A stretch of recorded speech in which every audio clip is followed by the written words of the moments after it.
दोस्तों, पैसा कमाने के लिए आपका बहुत स्मार्ट होना ज़रूरी नहीं है, बल्कि इसके लिए आपका अपना व्यवहार ही ज़्यादातर ज़िम्मेदार होता है। हालाँकि हमें अक्सर सिखाया जाता है कि पैसे कमाने के बहुत से रूल होते हैं, लेकिन असल ज़िंदगी में पैसे रूल से नहीं, बल्कि इमोशन से कमाए जाते हैं। दोस्तों, आज जो बुक समरी हम आपके लिए लेकर आए हैं, उस किताब का नाम है द साइकोलॉजी ऑफ मनी और इस बुक के ऑथर हैं मॉर्गन हाउज़ल। ऑथर मॉर्गन हाउज़ल ने 18 चैप्टर्स के ज़रिए हमें ये समझाने की कोशिश की है कि पैसा कमाने के लिए टेक्निकल स्किल के मुकाबले हमारी सॉफ्ट स्किल ज़्यादा मददगार साबित होती है। सॉफ्ट स्किल को ही साइकोलॉजी ऑफ मनी कहा जाता है। और आज इस बुक समरी के माध्यम से हम आपके साथ इस बुक के उन्हीं 18 चैप्टर्स को शेयर करेंगे, जिन्हें सीखकर आप अपने पैसे का सही इस्तेमाल कर सकते हैं और अपनी फाइनेंशियल पोजीशन को लगातार बेहतर बना सकते हैं। यह किताब उन लोगों के लिए है जो अपने पैसे का बेहतर इस्तेमाल करना सीखना चाहते हैं, जो पैसा कमाने के लिए ज़रूरी सॉफ्ट स्किल को सीखना चाहते हैं, जो अपनी फाइनेंशियल पोजीशन को लगातार बेहतर करना चाहते हैं, जो एक बेहतर डिसीजन लेने के लिए अपनी साइकोलॉजी और माइंडसेट को बदलना चाहते हैं, और जो अपनी ज़िंदगी में गरीब होने के बावजूद लक के सहारे बैठने की जगह अमीर बनना चाहते हैं। दोस्तों, ये किताब हमें बताती है कि दरअसल हम इंसान लॉजिकल नहीं, बल्कि साइकोलॉजिकल होते हैं। सब लोगों का यही मानना होता है कि आज की तारीख में हम अपनी लाइफ के लिए बिल्कुल परफेक्ट डिसीजन ले रहे हैं, लेकिन फिर भी कुछ साल गुजर जाने के बाद जब हम पलटकर पीछे की तरफ देखते हैं, तो हम यही सोचते हैं कि काश हमने उस वक्त कुछ अलग डिसीजन ले लिया होता, तो शायद आज हमारी लाइफ ज़्यादा बेहतर होती। फिर भी जब बात पैसे के बारे में डिसीजन लेने की होती है, तो दुनिया में ज़्यादातर लोग अपने डिसीजन इमोशनल होकर ही लेते हैं और फिर अपने उन डिसीजंस को लॉजिकली सही साबित करने की कोशिश भी करते हैं। इसकी वजह ये होती है कि असल में जो ये सीख हमें पहले मिलनी चाहिए थी, वो हमें बाद में मिलती है। दोस्तों, इस किताब के ज़रिए ऑथर ने हमारी मदद करने के लिए साइकोलॉजी और माइंडसेट से रिलेटेड उन फैक्टर्स के बारे में डिस्कस किया है, जिनकी वजह से हम जाने अनजाने में गलत डिसीजन ले लेते हैं और जिनके बारे में सीखकर आप बहुत जल्दी अपनी फाइनेंशियल पोजीशन को बेहतर बना सकते हैं। तो चलिए दोस्तों, बिना किसी देरी के आज की इस amazing book summary the psychology of money को शुरू करते हैं। Chapter 1, no one is crazy. दोस्तों, हम अपनी ज़िंदगी के दौरान इसके एक छोटे से पार्ट को ही एक्सपीरियंस कर पाते हैं और इसी की बेसिस पर हम ये मान लेते हैं कि दुनिया के काम-काज करने का यही तरीका है। लेकिन असल में सच्चाई ये है कि हम जो भी एक्सपीरियंस करते हैं, वह हमारे सर्कमस्टांसेज, पालन पोषण के तरीके और दूसरे कई फैक्टर्स पर डिपेंड करता है। एग्जाम्पल के लिए, अगर कोई इंसान गरीबी में पलकर बड़ा हुआ है, तो उस इंसान की सोच रिस्क और रिवार्ड के बारे में उस इंसान से बिल्कुल अलग होगी जो अमीरों में बड़ा हुआ है। एक रिसर्च के अनुसार किसी भी इंसान की रिस्क लेने की कैपेसिटी उसकी पर्सनल हिस्ट्री पर डिपेंड करती है, ना कि उसकी एजुकेशन या इंटेलिजेंस पर। सभी लोगों का फाइनेंशियल डिसीजन एक दूसरे से अलग होता है, जो पूरी तरह से उसके एक्सपीरियंस और हालातों पर डिपेंड करता है। लोग अपने पैसों के बारे में कोई भी डिसीजन उस वक्त उनके पास मौजूद इन्फॉर्मेशन और एक्सपीरियंस के बेसिस पर ही लेते हैं। दरअसल दोस्तों, हर एक इंसान यही सोचता है कि वह क्रेजी नहीं है और पैसों के बारे में वह सब कुछ जानता है। इस बुक के ऑथर कहते हैं कि दूसरों को दिखाने के लिए खर्चा करना आपके गरीब होने का सबसे सिंपल तरीका है और इस तरीके से आपका अमीर बने रहना बहुत मुश्किल होता है। कुछ लोग पैसे कमाने के लिए नौकरी की तलाश में निकलते हैं, तो कुछ लोग एंटरप्रेन्योर बनना चाहते हैं। इसका मतलब है कि हर इंसान पैसों के बारे में अलग तरीके से सोचता है और ख़ुद को समझदार समझता है। इसलिए आप अपने लिमिट्स को समझें और उन लोगों को देखें जिन्होंने अपनी ज़िंदगी में गरीब होने के बावजूद भी खूब पैसे कमाए हैं। आप भी उनसे इंस्पिरेशन लेकर अपनी लाइफ में आगे बढ़ सकते हैं और खूब पैसे कमा सकते हैं। Chapter 2, luck and risk. दोस्तों, हमारी ज़िंदगी में लक और रिस्क दोनों साथ साथ चलते हैं।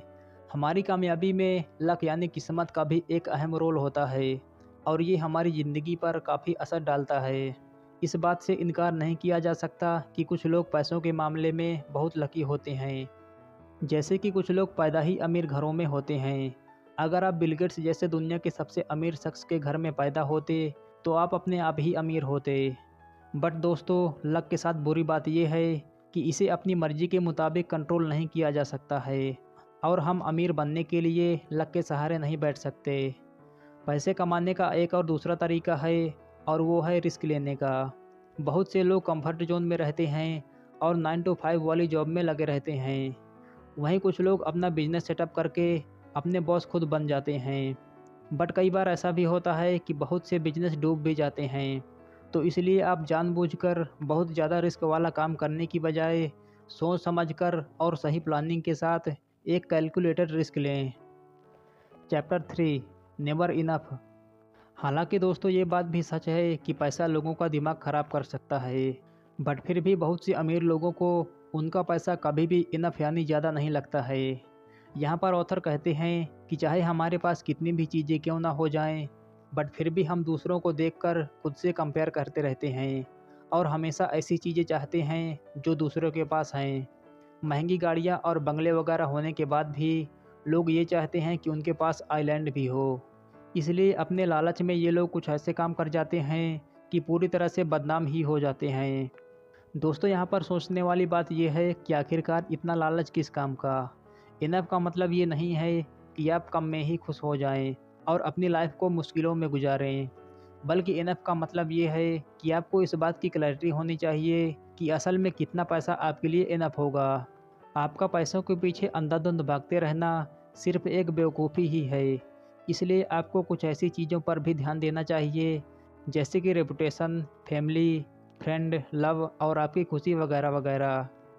किसी भी इंसान को एक ऐसा गोल बनाना चाहिए जिसके मुताबिक वह अपनी लाइफ में पैसा कमाने की एक लिमिट फिक्स करने के साथ साथ अपने मोरल प्रिंसिपल का भी ध्यान रख सके और समाज के लिए चैरिटी में भी अपना योगदान दे सके। इस तरह से आपका पैसा अपने आप ही बढ़ता चला जाएगा, क्योंकि इस तरह से आपकी गुडविल बढ़ती जाती है और उसी के मुताबिक आपका पैसा भी बढ़ता है।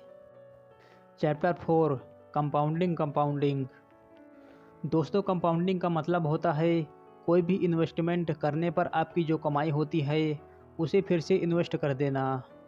इसमें आपको अपने प्रिंसिपल अमाउंट पर मिलने वाले ब्याज पर भी ब्याज मिलता है। ज़्यादातर इन्वेस्टमेंट में सिंपल इंटरेस्ट ही मिलता है। दुनिया के सबसे बड़े इन्वेस्टर वॉरेन बफेट इसी सिद्धांत से अमीर बने थे, लेकिन उन्होंने अपनी प्रॉपर्टी को 5-10 सालों में नहीं बल्कि 50 साल से ज़्यादा टाइम में इतना ज़्यादा बढ़ाया था। दरअसल वह अपने अमाउंट को बार बार इन्वेस्ट कर देते थे और ऐसे शेयर चुनते थे जो कई गुना मुनाफा देते हों। इसके अलावा उन्होंने कंपाउंड इंटरेस्ट वाली इन्वेस्टमेंट में भी अपना पैसा लगाया था।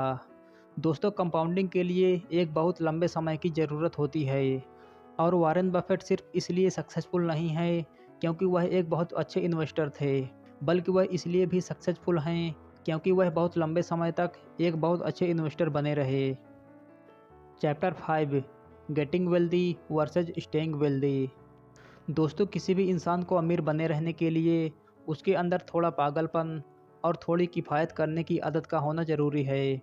अक्सर बहुत से लोग बहुत सा पैसा कमाने के बाद उसे खो देते हैं। ऐसा बहुत से खिलाड़ियों और एक्टर्स के साथ हुआ है, क्योंकि उन्हें इन्वेस्टमेंट और पैसों को कैसे मैनेज करना है इस बात की समझ नहीं थी। ना तो उन्होंने अपने पैसों को सेव किया और ना ही कहीं पर इन्वेस्ट किया, बल्कि वह अपने पैसों को अंधाधुंध खर्च करते गए। उन्हें लगा कि उनका पैसा कभी ख़त्म ही नहीं होगा। इसलिए दोस्तों सभी लोगों के अंदर पैसे की समझ को डेवलप करना बहुत ज़रूरी है। आप अपने सारे डिसीजंस इंडिपेंडेंट होकर लीजिए, ये सोचकर नहीं कि आपको किसी को दिखाना है या किसी ने ऐसा किया इसलिए मुझे भी करना है। ऑथर कहते हैं कि एक तरफ जहां पैसे कमाने के लिए रिस्क लेने, ऑप्टिमिस्टिक बने रहने और अपनी कोशिशों पर यकीन करने की ज़रूरत होती है, वहीं दूसरी तरफ पैसे बचाने के लिए रिस्क से बचने, किफ़ायती बनने और इस बात को एक्सेप्ट करने की ज़रूरत होती है कि आपकी कामयाबी में किस्मत का भी एक अहम रोल होता है। यहाँ पर किफ़ायती होने का मतलब ये नहीं है कि आप एकदम से कंगाल लोगों की तरह रहें, बल्कि इसका मतलब सिर्फ इतना है कि आप बिना वजह ही अपने पैसे खर्च ना करें और ना ही फालतू में दिखावा करें। इसलिए आप इस बात को हमेशा याद रखना कि कहीं आप अपनी कमाई को फ्यूचर के लिए सेव करने की बजाय उसे आज ही ना खर्च कर दें। दोस्तों आपको पैसा कमाने के साथ साथ ज़िंदगी में और भी ज़रूरी चीज़ों जैसे कि एक्सरसाइज, खेल और सबसे ज़रूरी लर्निंग पर भी ध्यान देना बहुत ज़रूरी है। क्योंकि ज़िंदगी जीने का असली मज़ा इन छोटी छोटी रोज़मर्रा की चीज़ों को मेंटेन रखने में ही आता है। इनकी वजह से आप पूरी तरह से हेल्दी, वेल्दी और वाइज बने रहेंगे। आप अपने पास हमेशा 20% लिक्विड अमाउंट ज़रूर रखें। अगर मार्केट में अचानक गिरावट आती है तो आपको अपने शेयर को बेचने की ज़रूरत नहीं पड़ेगी, बल्कि आप उस समय इस फंड के ज़रिए और ज़्यादा शेयर खरीद सकते हैं। एक बात याद रखें दोस्तों कि आपके पैसे जब भी बढ़ेंगे तो कंपाउंडिंग के ज़रिए ही बढ़ेंगे, इसलिए आप इसमें कोई रुकावट मत आने दीजिए। आपकी फाइनेंशियल सक्सेस के लिए ये 3 अहम चीज़ें जिम्मेदार होती हैं। पहला हाई सेविंग रेट, दूसरा पेशेंस और तीसरा long term optimism. Chapter 6 tells you win. दोस्तों, लॉन्ग टर्म इन्वेस्टमेंट पर आपके रिटर्न का सबसे ज़्यादा असर पड़ता है, लेकिन ये पता लगा पाना कि कौन सा इन्वेस्टमेंट लंबे समय में सबसे ज़्यादा प्रॉफिट देगा लगभग नामुमकिन होता है। कोई भी इंसान हमेशा सही डिसीजन नहीं ले सकता है, लेकिन एक अच्छा इन्वेस्टर बनने के लिए आपको 10 में से सिर्फ 6 बार सही होने की ज़रूरत है।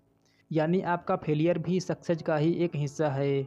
जब भी आप टॉस करने के लिए एक सिक्का उछालते हैं तो ये ज़रूरी नहीं है कि आप ही जीतेंगे, लेकिन उसे बार बार उछालते रहने पर यह पॉसिबिलिटी ज़रूर है कि आप जीतने में कामयाब हो सकते हैं।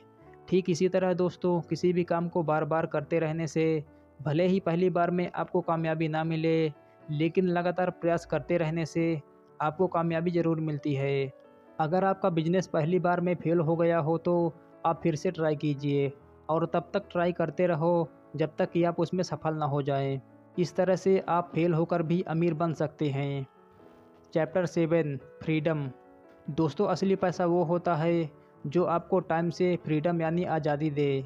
यानी आपके पैसे की सबसे अच्छी फॉर्म वो होती है जिसमें आप जो करना चाहते हैं वो कर सकें। एक रिसर्च में ये पता लगाया गया कि कौन सी चीज़ें लोगों को खुशी देती हैं, और ये पाया गया कि वैसे तो हर कोई खुश रहने के लिए अलग अलग चीज़ें चाहता है, बट उनमें से एक चीज़ जो ज़्यादातर लोगों में कॉमन थी वो थी कि खुश रहने के लिए आपकी लाइफ के ऊपर आपका पूरा कंट्रोल होना। अच्छी सैलरी, एक बड़ा घर और एक प्रेस्टिजियस जॉब से भी ज़्यादा मायने रखता है जब आप कोई ऐसा काम करते हैं जो आप नहीं करना चाहते, तो जाहिर सी बात है कि आप उस काम से नफरत करते हैं। कुछ लोग खुश रहने के लिए पैसे तो कमाते हैं, लेकिन उन्हें इसके लिए दिन भर कड़ी मेहनत करनी पड़ती है। उनके पास अपनी लाइफ को एंजॉय करने तक का भी टाइम नहीं मिलता है। ज़्यादातर लोग अच्छे दोस्त बनाना और अपनी फैमिली के साथ क्वालिटी टाइम बिताना चाहते हैं, इसलिए उन्हें ऐसा लगता है कि ऐसा पैसा किसी काम का नहीं जिसे कमाने के लिए वह अपनी ये इच्छाएं भी पूरी ना कर सकें। आप बहुत से काम को आउटसोर्स कर सकते हैं। आउटसोर्स का मतलब है कि आप पैसा खर्च करके बहुत सी सर्विसेज को हासिल कर सकते हैं और अपने लिए एक क्वालिटी टाइम बचा सकते हैं। Chapter 8 man in the car paradox. दोस्तों, जब भी आप किसी इंसान को कोई अच्छी सी और महंगी गाड़ी चलाते हुए देखते हैं तो आपके मन में ये विचार नहीं आता होगा कि वाह, इस गाड़ी का ओनर कितना कूल है, बल्कि आपके दिमाग में सबसे पहले ये बात आती है कि काश अगर मैं इस गाड़ी का ओनर होता तो शायद सब लोग मुझे भी कितना कूल समझते। बट यहाँ पर प्रॉब्लम ये है कि आपको ऐसा सिर्फ लगता है कि अगर आपके पास अच्छी और महंगी चीज़ें होंगी तो लोग आपकी तारीफ़ करेंगे, जबकि अगर आप खुद को दूसरों की जगह पर रख कर देखोगे तो आप खुद ही ऑनर की तारीफ़ नहीं करोगे। दरअसल दोस्तों, हम इंसानों की सोच ही ऐसी होती है कि अगर हम अमीर होंगे तो लोग हमारी तारीफ़ करेंगे, हमें ज़्यादा रिस्पेक्ट देंगे और हमें पसंद भी करेंगे। लेकिन दूसरे लोग आपके पैसा वाला होने की वजह से आपको पसंद नहीं करते हैं, बल्कि वह आपकी अमीरी को एक बेंचमार्क बनाकर खुद ये सोचते हैं कि अगर वह भी आपके जैसे पैसे वाले होते तो सब लोग उनकी भी तारीफ़ करते और उनको ज़्यादा पसंद करते। आप खुद के लिए जैसा रिस्पेक्ट और तारीफ़ दूसरे लोगों से करवाना चाहते हैं, सिर्फ पैसा ही वह सब नहीं करवा सकता है, बल्कि ह्यूमिलिटी यानी विनम्रता तथा काइंडनेस और सिंपैथी ऐसी चीज़ें हैं जो पैसे के मुकाबले लोगों की नज़रों में आपको ज़्यादा पसंदीदा और रिस्पेक्टेड बना सकती हैं। इसलिए दोस्तों, मटेरियलिस्टिक चीज़ों के पीछे इतना मत भागिए। अगर आपके पास ज़्यादा पैसे हैं तो आप उससे नए एक्सपीरियंस हासिल कीजिए तथा दूसरों की हेल्प कीजिए या कहीं घूमने जाइए। ऐसा करने से आपकी लाइफ टाइम के लिए अच्छी मेमोरीज बन जाएंगी और यही आपकी असली खुशी का राज भी है। Chapter 9 wealth is what you don't see. दोस्तों, ज़्यादातर महंगी और फैंसी कार चलाने वाले लोग असल में ज़्यादा अमीर नहीं होते हैं, क्योंकि वह अपना ज़्यादातर पैसा महंगी कार या फिर महंगी चीज़ों पर ही खर्च कर देते हैं। एक महंगी कार खरीद लेने से ऐसे लोगों के बारे में ये पता नहीं चलता है कि उन्हें वाकई में पैसों की सही समझ है, बल्कि सच्चाई तो ये है कि ऐसे लोगों के पास पैसों की बिल्कुल भी समझ नहीं होती है। दरअसल दोस्तों, हम में से ज़्यादातर लोग दूसरे लोगों को उनकी बाहरी इन्फॉर्मेशन के बेसिस पर ही जज कर लेते हैं कि वह इंसान कैसा दिखता होगा। जैसे कि कोई शख्स कौन सी गाड़ी चलाता है, कैसे घर में रहता है और किस तरह के कपड़े पहनता है वगैरह वगैरह। लेकिन असल में हमें उनकी असली वेल्थ नज़र नहीं आती है। कुछ ऐसे एसेट्स होते हैं जिन्हें बाहरी दिखावटी चीज़ों में नहीं बदला जाता है, जैसे इन्वेस्टमेंट, प्रॉपर्टी और बिजनेस आदि। आपका अमीर होना आपकी मौजूदा इनकम को दिखाता है, लेकिन आपके वेल्दी होने का मतलब है कि आपकी मौजूदा इनकम और सेविंग्स मिलाकर इतनी ज़्यादा होनी चाहिए ताकि आप फ्यूचर में बिना किसी परेशानी के अपने पैसे खर्च कर सकें। दोस्तों, रिच होने का मतलब ये नहीं है कि आप वेल्दी भी हैं। एक अमीर इंसान दिखने की आपकी इच्छा के पीछे की एक बड़ी वजह यह है कि लोगों के लिए एक रिच रोल मॉडल को फाइंड करना काफ़ी आसान होता है, क्योंकि ऐसे लोग आसानी से नज़र आ जाते हैं। बट वहीं पर एक वेल्दी रोल मॉडल को फाइंड करना बहुत मुश्किल होता है, क्योंकि उनकी वेल्थ हमेशा छिपी रहती है। Chapter 10, save money. दोस्तों, आपके खर्च करने के बाद बचे हुए पैसों को जमा करना ही वेल्थ कहलाता है। वेल्थ को जमा करने के लिए आपको एक हाई इनकम की ज़रूरत नहीं होती है, बल्कि इसके लिए आपको हाई सेविंग की ज़रूरत होती है। आपकी वेल्थ की वैल्यू आपकी इच्छा और ज़रूरत के ऊपर डिपेंड करती है। आपकी सेविंग्स आपके ईगो और आपकी इनकम के बीच का एक गैप होती है। आपकी सेविंग्स को बढ़ाने का एक अच्छा तरीका आपकी इनकम को बढ़ाना नहीं होता, बल्कि आपकी ह्यूमिलिटी यानी विनम्रता को बढ़ाना होता है। आप अपनी इच्छाओं को कम करके अपने खर्च को कम कर सकते हैं, और आप अपनी इच्छाओं को तभी कम कर सकते हैं जब आप इस बात पर ध्यान ना दें कि दूसरे लोग आपके बारे में क्या कहेंगे। आपके पास पैसा बचाने के लिए किसी भी तरह की वजह का होना ज़रूरी नहीं है। बिना किसी गोल के सेविंग करना आपको लॉन्ग टर्म में फ्लेक्सिबिलिटी देता है, और आपके पास हर चीज़ के लिए ज़्यादा ऑप्शन होते हैं। फ्लेक्सिबिलिटी आपको एक कम्पिटिटिव एडवांटेज देता है, जिसका मतलब है कि आप किसी अच्छी जॉब का वेट कर सकते हैं, या फिर आप कोई नई स्किल को सीखने के लिए टाइम निकाल सकते हैं। इस बुक के ऑथर कहते हैं कि बचत करने के मामले में 3 तरह के लोग पाए जाते हैं। पहले वो जो ये सोचते हैं कि उन्हें बचत करने की ज़रूरत नहीं है। दूसरे वो जो ये सोचते हैं कि वे बचत नहीं कर सकते। और तीसरे वे जो बचत करते हैं और वक्त के साथ साथ बहुत वेल्दी बन जाते हैं। ऐसे लोगों का बुढ़ापा आराम से कटता है। लेकिन पहली और दूसरे तरह के लोग अपनी बाकी उम्र तंगहाली की ज़िंदगी गुजारते हैं और दूसरों पर डिपेंड रहते हैं। ऐसे लोग स्वभाव से कड़वे भी हो जाते हैं। इसलिए दोस्तों, आप इन सब परेशानियों से बचने के लिए आज से ही बचत करना सीखो और बचे हुए पैसों को इन्वेस्ट करो। चैप्टर 11, रीजनेबल और रेशनल। दोस्तों, आप कोई रोबोट नहीं बल्कि एक इंसान हैं, इसलिए आपसे गलतियों का होना भी एक आम बात है। आप पूरी तरह से रेशनल होकर अपने फाइनेंशियल डिसीजन नहीं ले सकते। रेशनल का मतलब है कि डिसीजन लेने के लिए इमोशनल होने की जगह लॉजिकल थॉट्स का इस्तेमाल करना होता है। आपको रेशनल से ज़्यादा रीजनेबल होने पर ज़्यादा ध्यान देने की ज़रूरत होती है, क्योंकि ये ज़्यादा रियलिस्टिक है और लॉन्ग टर्म में ये आपके अमीर बनने के चांसेस को भी बढ़ाता है। ऑथर के मुताबिक ज़्यादातर लोग अपने देश की ही कंपनियों में इन्वेस्ट करना ज़्यादा पसंद करते हैं, क्योंकि फैमिलियर कंपनियों के बारे में आपको पूरी जानकारी होती है और आपके लिए ऐसा करना पूरी तरह से रीजनेबल भी होता है। कुछ लोग इतना सोच विचार करते हैं कि फिर वो कुछ कर ही नहीं पाते हैं। वे लॉजिकल होने के चक्कर में हर चीज़ में परफेक्शन लाने की सोचते हैं, और थोड़ी सी भी कमी रहने पर उस काम को आगे नहीं बढ़ाते हैं। ऐसा करने की जगह आपको ये देखना चाहिए कि आपने जो प्लान किया है उससे काम चलेगा या नहीं। Chapter 12, surprise. दोस्तों, यहाँ पर ऑथर का कहना है कि हिस्ट्री पास्ट में हुए सरप्राइजिंग इवेंट्स की स्टडी होती है, लेकिन दुनिया भर के इकोनॉमिक्स और इन्वेस्टर्स का ये मानना है कि इसी फ्यूचर के लिए एक गाइड के तौर पर देखा जा सकता है।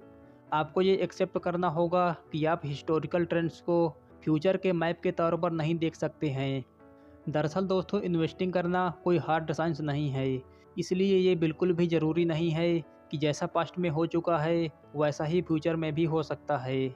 यह एक ऐसी फील्ड है जहां बहुत सारे लोग पूरी जानकारी ना होने की वजह से अक्सर गलत डिसीजन ले लेते हैं। अगर हम स्टॉक मार्केट में आने वाले रिसेशन यानी मंदी की हिस्ट्री को देखें तो सन 1800 के दौरान हर 2 साल में रिसेशन आता था, जबकि 20वीं सदी में ये गैप बढ़कर 5 साल का हो गया। और पिछले 50 सालों का डाटा देखने पर पता चलता है कि यह गैप करीब 8 साल का हो गया है। हो सकता है कि फ्यूचर में यह गैप और ज़्यादा या फिर इससे भी कम हो जाए। इसलिए आप रिसेशन की हिस्ट्री को देखकर ये अंदाज़ा नहीं लगा सकते कि अगला रिसेशन कब आएगा। इसलिए दोस्तों, आप अपने फाइनेंशियल डिसीजन को लेते वक्त पास्ट में हुए इवेंट्स को देखकर अपने फ्यूचर के बारे में प्रिडिक्शन ना करें। आपको ज़िंदगी में हमेशा सरप्राइज के लिए तैयार रहना चाहिए, क्योंकि पैसे को लेकर आपको कभी भी सरप्राइज मिल सकता है। बहुत से लोग कोरोना वायरस की महामारी के आने से पहले शेयर मार्केट में बहुत अच्छा पैसा कमा रहे थे, लेकिन अचानक से इसकी वजह से सारा मार्केट धड़ाम से गिर गया और बहुत से लोगों को ज़बरदस्त नुकसान उठाना पड़ा। लेकिन बाद में फिर से मार्केट ऊपर चला गया था। इसी तरह से आप भले ही किसी कंपनी को बहुत अच्छा समझते हो, लेकिन अगर उसमें कोई घोटाला हो जाए तो वह डूब जाती है और उसके साथ आपका पैसा भी डूब सकता है। इसलिए दोस्तों, आप हमेशा इस तरह की चीज़ों के लिए चौकन्ना रहिए। Chapter 13 room for error. दोस्तों, किसी भी चीज़ के लिए पहले से ही बिल्कुल परफेक्ट फोरकास्टिंग करना यानी सही अंदाज़ा लगा पाना लगभग नामुमकिन होता है।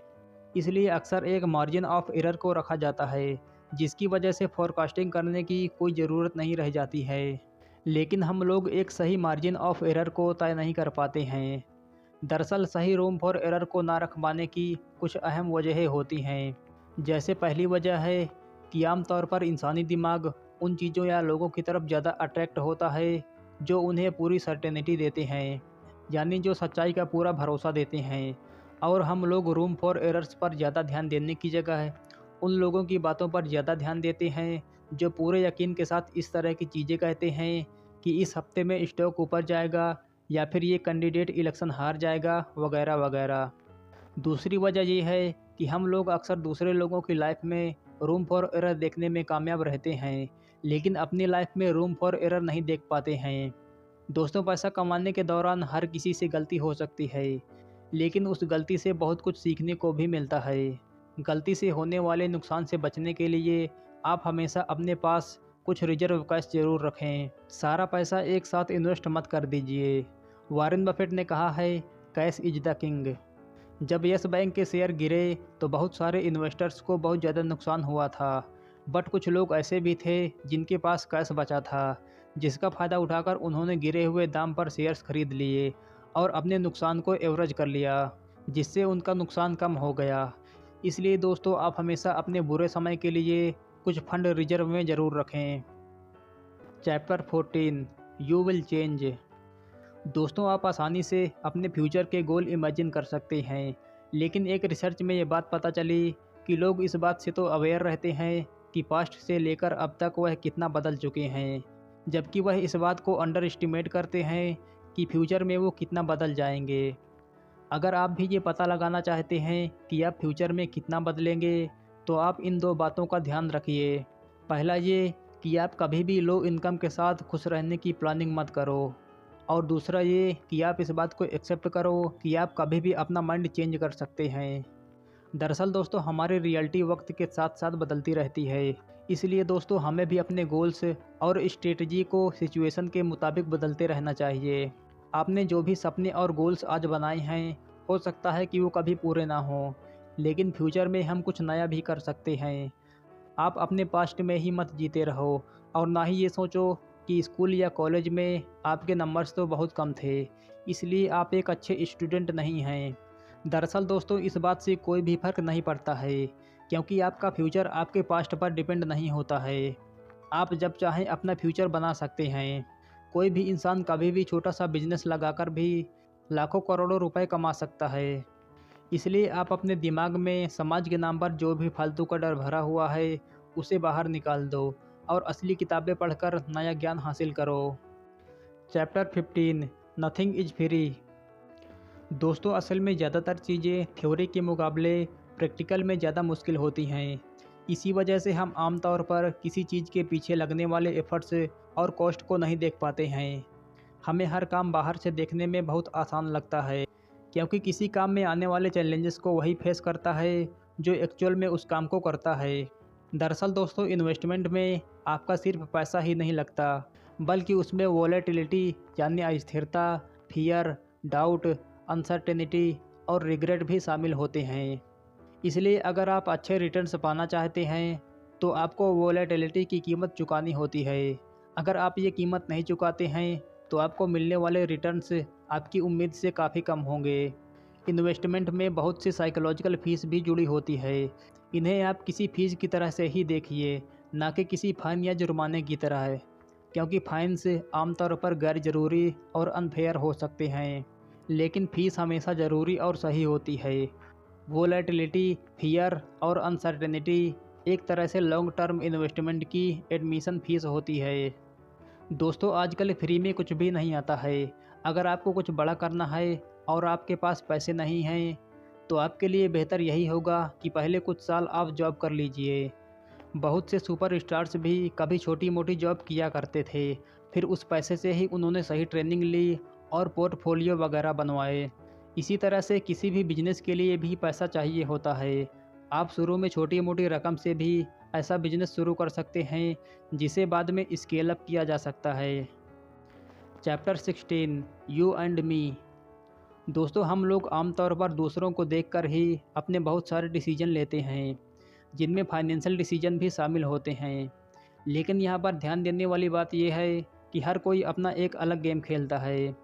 इसलिए आप अपने से अलग गेम खेल रहे किसी भी इंसान से खुद को कभी भी कंपेयर मत करो। हर इन्वेस्टर का गोल और इन्वेस्टिंग पीरियड अलग अलग होता है। इसलिए फाइनेंशियल प्लानिंग करते समय आंख बंद करके दूसरों को कॉपी मत करो, क्योंकि आपको ये नहीं पता होता है कि आपके सामने वाला इंसान किस चीज़ में और कितने टाइम पीरियड के लिए इन्वेस्ट कर रहा है। दोस्तों, पैसा कभी भी अकेले नहीं कमाया जाता है। आपको हमेशा दूसरों की हेल्प लेनी ही पड़ती है। अगर आप एक इंट्रोवर्ट यानी एक शांत और शर्मीले स्वभाव वाले पर्सन हैं, तो भी आपको दूसरों से डील करना सीखना होगा। जितना ज़्यादा आप मी यानी खुद को इम्पोर्टेंस देते हैं, उतना ही दूसरे पर्सन यानी यू को भी दीजिए। आपको हमेशा दूसरों की रिस्पेक्ट करनी चाहिए, क्योंकि अच्छे और टैलेंटेड लोग हमेशा रिस्पेक्ट को इम्पोर्टेंस देते हैं। आप कभी भी दूसरों के सामने अपने ईगो को ना दिखाएं, तभी वह लोग आपके लिए दिल से काम करेंगे। Chapter 17, when you will believe anything. दोस्तों, ऑथर कहते हैं कि स्टोरीज या कहानियाँ स्टैटिस्टिक्स के मुकाबले ज़्यादा पावरफुल होती हैं। यूएसए का एग्जाम्पल देते हुए वो आगे कहते हैं कि 2008 के फाइनेंशियल क्राइसिस के पहले और उसके बाद में अमेरिका में बहुत कम बदलाव नज़र आए, बल्कि 2009 तक काफ़ी चीज़ें बेहतर हो गईं। जैसे कि हेल्थ केयर, मेडिसिन्स में बहुत इम्प्रूवमेंट हुए, टेक्नोलॉजी भी पहले से काफ़ी बेहतर हो गई और सोशल मीडिया का प्रभाव बहुत बढ़ गया। लेकिन author Morgan Housel statistical data देखकर हैरान रह गए कि 2007 से 2009 के बीच अमेरिका के इकोनॉमी को 16 लाख करोड़ डॉलर का नुकसान हुआ और करीब 1 करोड़ से भी ज़्यादा लोगों ने अपनी जॉब्स गंवा दी। ऐसा इसलिए हुआ क्योंकि 2007 तक लोगों का मानना था कि हाउसिंग प्राइसेस और बढ़ेंगे, क्योंकि उस वक्त लोगों को बैंकर्स और फाइनेंशियल मार्केट स्टेबल और एक्यूरेट नज़र आ रहे थे। लेकिन 2009 तक लोगों का इस कहानी पर से भरोसा ख़त्म हो गया और यही इकलौती ऐसी चीज़ थी जो बहुत ज़्यादा बदल चुकी थी और यही चीज़ बहुत ज़्यादा मैटर भी करती थी। हमारे फाइनेंशियल वर्ल्ड की दुनिया किसी भी और चीज़ के मुकाबले स्टोरेज पर बहुत ज़्यादा डिपेंड रहती है। हमारी कॉग्निशन यानी समझने की पावर में हमेशा गलती हो जाती है। एग्जाम्पल के लिए, जैसे बहुत से लोग जो कुछ न्यूज़ में सुनते हैं वो उसे ही सच मान लेते हैं, जबकि उसमें से ज़्यादातर चीज़ें मैनिपुलेट की गई होती हैं। इसी तरह से न्यूज़पेपर्स में भी कई बार बहुत सी कंपनियां गलत कंटेंट भी पब्लिश करवा देती हैं ताकि लोग उनके शेयर्स खरीद सकें, जबकि बाद में वो शेयर्स डूब जाते हैं। इसलिए दोस्तों, आप हर चीज़ पर आंख बंद करके भरोसा मत कीजिए। शेयर्स खरीदने से पहले आप खुद उस कंपनी के बारे में अच्छी तरह से जांच पड़ताल कर लीजिए। Chapter 18, all together now. दोस्तों, इस चैप्टर में सारे चैप्टर्स को समराइज किया गया है और इसमें कुछ एक्शनेबल आइडियाज़ के बारे में बताया गया है ताकि हम अपने लिए अच्छे फाइनेंशियल डिसीजन ले सकें। पहला आइडिया, जब आपकी लाइफ में कुछ अच्छी चीज़ें हो रही हों तब आप ह्यूमिलिटी यानी विनम्रता को फॉलो करें, और जब गलत चीज़ें हो रही हों तो फॉरगिवनेस और कंपैशन को फॉलो करें। दूसरा आइडिया, कम ईगो का मतलब है ज़्यादा वेल्थ। यहाँ ऑथर कहते हैं कि सेविंग करना एक तरह से आपकी इनकम और ईगो के बीच का एक गैप है। चौथा आइडिया, अगर आप एक अच्छे इन्वेस्टर बनना चाहते हैं तो अपने इन्वेस्टमेंट के टाइम पीरियड को बढ़ाओ, क्योंकि टाइम ही इन्वेस्टमेंट की सबसे बड़ी ताकत है। पांचवा आइडिया, गलतियां करने से ना घबराएं, क्योंकि आप आधे टाइम गलतियां करके भी वेल्थ इकट्ठी कर सकते हैं। छठा आइडिया, सेविंग करने के लिए आपको किसी स्पेसिफिक रीजन की ज़रूरत नहीं है, इसलिए सेविंग्स ज़रूर करें, क्योंकि इससे आपको फ्यूचर में फ्लेक्सिबिलिटी और फ्रीडम मिलती है। सातवां आइडिया, अपने पैसे का इस्तेमाल अपने टाइम को कंट्रोल करने के लिए करें, क्योंकि अपने टाइम पर पूरा कंट्रोल होना एक हैप्पी लाइफ के लिए ज़रूरी है। आठवां आइडिया, दूसरों के दिखावे में ना पड़ें, बल्कि एक वेल्दी इंसान बनने पर ध्यान दो। और नवा आइडिया, फाइनेंशियल प्लानिंग करते वक्त आंख बंद करके दूसरों की नकल ना करें, क्योंकि आपको नहीं पता कि सामने वाला किस चीज़ में और क्यों इन्वेस्ट कर रहा है, या फिर वह कितने टाइम के लिए इन्वेस्ट कर रहा है। दोस्तों, इस बुक में बताई गई एडवाइसेस को फॉलो करके आप हमेशा अपनी लाइफ को आसान और खुशनुमा बना सकते हैं। जैसे कि आपको अपनी पूरी सैलरी मौज मस्ती में ही नहीं उड़ा देनी चाहिए, बल्कि आप अपने खर्चों को कम से कम रखो। आपको लो कॉस्ट चीज़ों में ही अपनी खुशी ढूंढनी चाहिए, जैसे एक्सरसाइज, रीडिंग, लर्निंग और आपकी हॉबीज वगैरह वगैरह। आपको कभी भी कर्ज लेकर घर नहीं खरीदना चाहिए। आप सबसे पहले अपने पैसों को सेव करो और इन्वेस्ट करके कुछ सालों तक बढ़ने दीजिए। इन्वेस्टमेंट की आदत डालिए और अपने बच्चों के लिए सही प्लान या फंड में इन्वेस्ट कीजिए, ताकि यह रकम बाद में उनकी पढ़ाई या शादी में काम आए। तो दोस्तों, ये थी आज की book summary, the psychology of money by Morgan Housel. आपको ये बुक समरी कैसी लगी और आप पैसों को लेकर क्या सोचते हैं, हमें कमेंट में अपनी राय ज़रूर दें। और दोस्तों, ऐसे ही और अमेजिंग बुक समरी सुनने के लिए हमारे चैनल को सब्सक्राइब करके हमें ग्रो करने में अपना योगदान ज़रूर दें। Keep listening, keep learning and keep growing.